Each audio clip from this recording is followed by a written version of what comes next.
Hello, my friend. This week I want to jump right in and ask you a question. And the question is this: do you think that God values a person in a coma any differently than he values, say, Mother Teresa, or maybe a man who worked in the coal mines every day for years during the Depression to put food on the table for his family? Does God value the person in the coma any differently than Mother Teresa or the man in the coal mines? That's my question to you. So I'm curious what your answer is to that. But before we do that, I want to tell you a story. So years ago, when my kids were little, I used to obsess. I would be so frantic when we were going to have company. I wanted the house to be perfect. I wanted the bathroom clean, the floors vacuumed, mop the kitchen floor. Everything had to be perfect. And oh, my poor family, I stressed out so much and I made things miserable for hours before our company came. And after a while, I started noticing that when I went to other people's houses, I felt more comfortable if their house was not spotless. And I just found that really interesting, that here I am trying to make our home so beautiful and so perfect, but when I go to somebody else's house, I felt more comfortable if it wasn't. So when I had that realization, I did this kind of weird thing, but I literally did not clean up my bathroom floor. I purposely left hair on the bathroom floor. I didn't sweep it all up on purpose so that other people would feel more comfortable that my house wasn't perfect. So anyway, it's just kind of a funny thing that I started doing. We all have such an issue with being not good enough that we measure our personal value based on how good we do things, if we do it as good as another person. So let's go back to the person in the coma.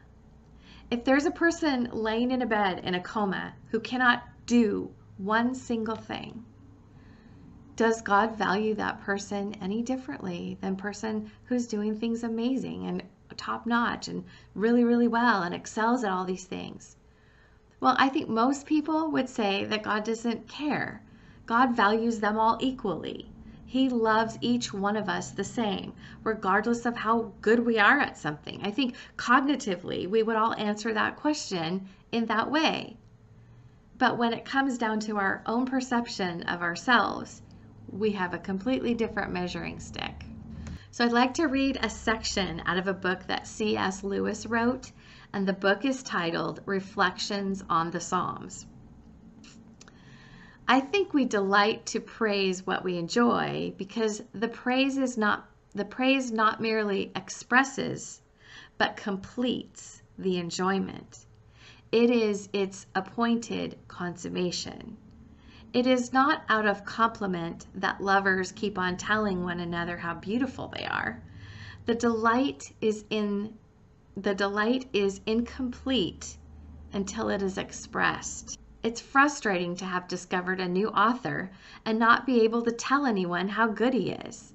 To come suddenly at the turn of the road upon some mountain valley of unexpected grandeur, and then to have to keep silent because the people with you care for it no more than a tin can in the ditch. So funny. To hear a good joke and to find no one to share it with. The Scotch Catechism says that man's chief end is to glorify God and enjoy Him forever. But we shall then know that these are the same thing. To fully enjoy is to glorify. In commanding us to glorify Him, God is inviting us to enjoy Him. So there's definitely a theme all throughout Scripture of God wanting this deep relationship with us and expressing how He wants that to look. So hang with me here. I'm going to pick some scriptures to read and talk about the angle on each one of them, how it relates to this relationship. So the first one is in John 3:16. We've heard of this before, of course. But Think about it in terms of God pursuing us. So this is about a relationship. God is pursuing you. And how he does that, John 3:16, and I'm reading this out of the Message version. This is how much God loved the world, you. He gave his son, his one and only son. And this is why. So that no one need be destroyed. By believing in him, anyone can have a whole and lasting life. God didn't go to all of the trouble of sending his son merely to point an accusing finger, telling the world how bad it was. He came to help, to put the world right again. That is pretty powerful. That's a powerful way to pursue us. Like, he gave it all. Then he wants to be with us. Like, there's a scripture in Luke 10 where he tells the story about Mary and Martha. And this is an example of how he just wants us to hang out with him and be with him. He wants to be with us, just like we would want to be with a good friend. As Jesus and his disciples were on their way, he came to a village where a woman named Martha opened her home to him. She had a sister named Mary who sat at the Lord's feet, listening to what he said. But Martha was distracted by all the preparations that had to be made. She came to him and asked, "Lord, don't you even care that my sister's left me to do all the work by myself? Tell her to help me." "Martha, Martha," the Lord answered, "you are worried and upset about many things. But few things are needed. Indeed, only one. Mary has chosen what is better, and it will not be taken from her." Boy, that is so powerful. I mean, aren't we like Martha? We just worry and we plan and we stress about so many things in our lives. But he's saying few things are needed, really only one. And that's what Mary was doing, just hanging out with Jesus. Yes, he has things he wants us to do, to partner with him in creating his kingdom, extending his kingdom on this earth. But here's a question. Why? Why does he want to extend his kingdom? Why does he want us to do anything? If it's so important for us to sit at Jesus' feet like Mary did, why is any of the Martha stuff even necessary? Well, it's necessary because he wants everyone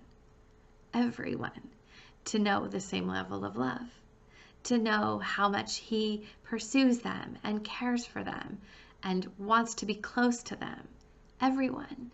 And so there are things to do. However, and this is a huge caveat, it's all over Scripture, he doesn't want us to do the things that he's called us to do until we have been with him, until we have sat at his feet and our cup is overflowing, like it says in Psalms 23. When my cup is filled so much with the love of God that it's overflowing, like it's bursting out of me, that's when we go do the things that he's called us to do, when we're that full with his love and goodness. So I'd like to challenge all of us this week to find some intentional time to go sit at the feet of Jesus. Think about his character. Think about how much he pursues us, how he cares for us, how he wants to be close to us, how he wants this intimacy of knowing and being known. But most of all, thinking about the overarching theme here, and that's how much he loves us. God knows that I love sparkly things. He knows I love tulips. And those things delight him. He knit me together in my mother's womb. And when, just like I'm thrilled about when my kids get good gifts and they're genuinely excited, he gets thrilled when I'm excited about things. He gets thrilled when you get excited about the things that he created you to get excited about. It's this level of intimate knowledge of each other that's so fulfilling and so beautiful. That's an overflowing cup. So to sit at the feet of Jesus and drink in these ideas of this level of intimacy is quite an amazing thing for us to do this week. God bless you guys.